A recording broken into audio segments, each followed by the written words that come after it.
Today we are going to talk about Rickey Dixon and perhaps the greatest college football Hall of Fame class ever, if not the best Hall of Fame class across all sports ever. Fight me.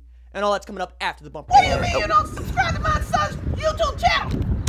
Mama, no! Just snap the damn ball, RJ. What's up, kinfolk? It's RJ Young. I am not on a step mill. Consider hitting the like and subscribe button because I upload a video every single day. It's always OU related, college football related, sports related. We have a good time. And if you are the person who made this Twitter account or this Twitter account,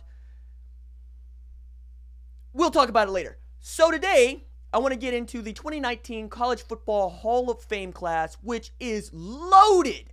13 players, and you give me all 13. We play both ways. We're going to win the AFC South. We're going to win the divisional. We're going to win the title. And then we're going to win a Super Bowl while winning the college football playoff, because it's a monster, this class. You got Terrell, Buckley, defensive back at Florida State. You got, of course, Ricky Dixon, who I think is the greatest defensive back to ever play at Oklahoma. You got Jake Green out of Texas A&M. You got Jake Plummer out of Arizona State. You got Raghib Ismail out of, yes, Notre Dame. You got Darren McFadden at Arkansas. You got Polamalu at USC. You got Joe Thomas at Wisconsin. You got Lorenzo White out of Michigan State. You got Pat Willis out of Ole Miss. And you got Vince Young out of Texas. And oh yeah, Torry Holt out of NC State, and London Fletcher out of John Carroll. Got to be the first John Carroll Hall of Famer. I'm sure somebody's going to fact check that, but who had John Carroll getting into the College Football Hall of Fame? Oh yeah, London Fletcher. That's how. Like, seriously, this Hall of Fame class is so ridiculous that it also kind of calls into question how Rickey Dixon wasn't in the Hall of Fame already.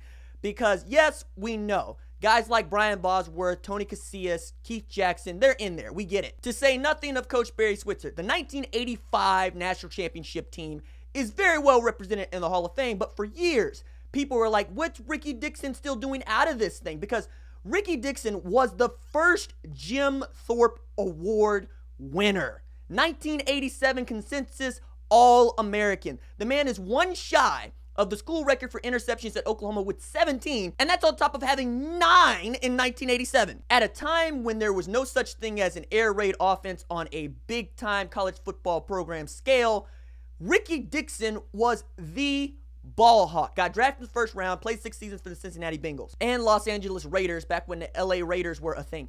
But I think all of this kind of misses the fact that he was a Gary Gibbs find. His only big-time college football offer was Houston. Nobody really in the Southwest Conference recruited this guy.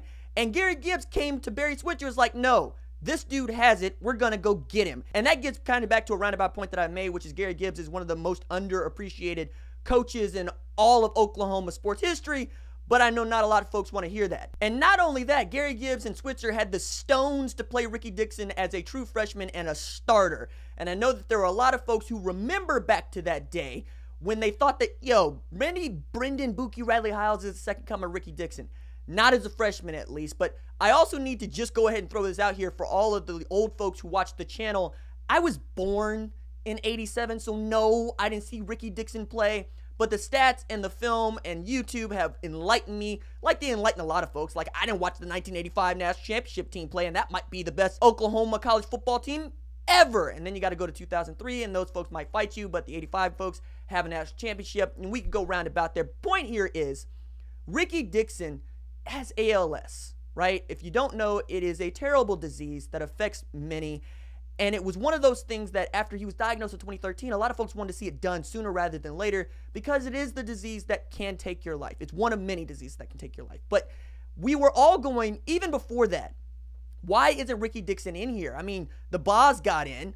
Yeah, the Boz deserves to be in. But you also have a guy for which was on par with Deion Sanders, as in when you saw that guy on that side of the field, you just said, you know, maybe let's not throw over there because that guy will peel off of whatever the coverage is because he's got a sixth sense for the football and then make you look stupid as a quarterback or an offensive play caller. But again, he leads this star-studded 2019 class of dudes that, for the most part, I came up watching when we're talking about London Fletcher, we're talking about Raghib Ismail, we're talking about Polamalu, we're talking about Pat Willis, and so forth. But I remember the story about Torry Holt, which was the one on here that was just like, wow, I didn't know he wasn't in yet. He was on a show doing an interview with the jugs machine. Okay, so like the jugs machine is the thing that rifles the footballs at wide receivers. You can throw a ball over the mountains. You can turn it up to like 110 miles an hour or whatever. And he had an equipment manager with him while he was doing this interview. And he would go through something like 200 footballs at like 7-yard distance with the thing on max. And he told the equipment manager, if I drop a pass, I owe you dinner.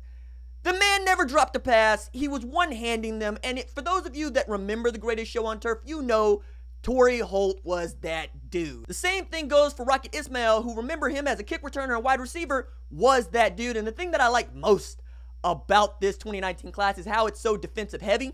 And I believe that the best athletes play defense because your defenses are always going to be at a disadvantage because that's the nature of rules in football. So you had hitters everywhere. Troy Polamalu, Pat Willis, London Fletcher. You had ball hawks everywhere. Rickey Dixon, Terrell, Buckley. You got your one left tackle that's going to hold it down in Joe Thomas. And we all know that Jake Plummer's coming off the bench because 2005 Vince Young, he be nasty. Not to mention got the national title, beat a very good USC team, perhaps one of the best USC teams ever. Not perhaps, is one of the best USC teams ever.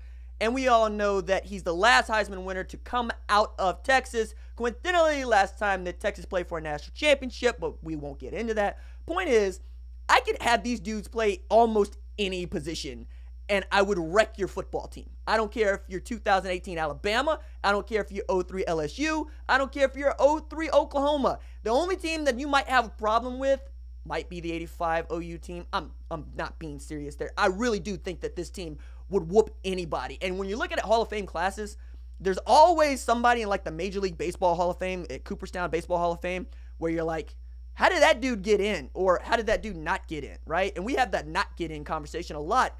And everybody seems to get into the Basketball Hall of Fame because that's just the way that they do business. And I like the way that they do business. I like it way better than Cooperstown. And you look at the Pro Football Hall of Fame and you're like, how does that guy not get in, or how did that dude get in? And you look at classes and you're like, oh, okay, I know that that guy was integral to the sport, but maybe not one of the best at what he did. Now, you look at this Hall of Fame class and all I see is athletes. All I see is quote-unquote 5 stars. All I see is monsters roaming across the field looking for whom they may devour. In the words of R.D. Mercer, you better pack a lunch, Buttercup, because, well, it ain't funny. That's what it's going to be like. He's going to come over there and he's going to take this 55-gallon drum and he's going to pour it all on you. I absolutely love this class, and I would love to hear if you think that it's not, if you think I'm off sides and you're thinking that there's a better Hall of Fame class, post in the comments. I'll dunk on you. All right, that's it for me. Deuces.